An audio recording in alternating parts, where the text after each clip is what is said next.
ఏలూరు జిల్లా పెదవేగి మండలం వంగూరులో ఎల్వి ప్రసాద్ కంటి ఆసుపత్రి నూతన శాఖ నిర్మాణానికి భూమి పూజ కార్యక్రమం జరిగింది. కార్యక్రమంలో స్థలదాత కాసరనేని దమయంతి కుటుంబ సభ్యులు, ఆసుపత్రి చైర్మన్ ప్రశాంత్ గార్గ్, ఎమ్మెల్యేలు చింతమనేని ప్రభాకర్, గద్దె రామ్మోహన్ రావు, బడేటి రాధాకృష్ణయ్య, ఆర్మిల్లి రాధాకృష్ణ, కేంద్ర మాజీ మంత్రి జేడీ శీలం పాల్గొన్నారు.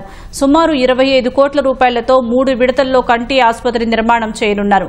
10 ఎకరాల స్థలానికి సంబంధించిన రిజిస్ట్రేషన్ పత్రాలను దమయంతి కుటుంబ సభ్యులు ఎల్వి ప్రసాద్ సంస్థ ప్రతినిధులకు అందజేశారు.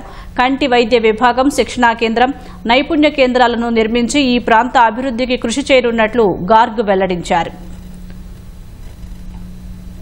Today is a very special day that we have got a project in hand which will allow us to build eye care system, eye care of the community around Eluru.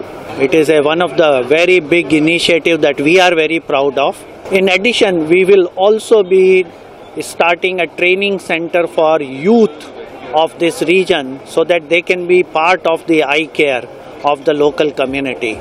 Because our motto is so that all may see and nobody is needlessly blind.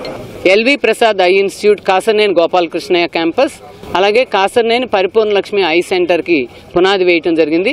దాంతోపాటు ఈ మొత్తం 10 acre 88 సెంట్స్కి, అలాగే ఈ 61 cents 61 సెంట్ల దోవకి సంబంధించిన land records అందించడం జరిగింది. అక్టోబర్లో కల్లా విజన్ సెంటర్ స్థాపించి ఐ సర్వీసెస్ 1,00,000 జనాభాకి సంవత్సర కాలంలో అందిస్తారు.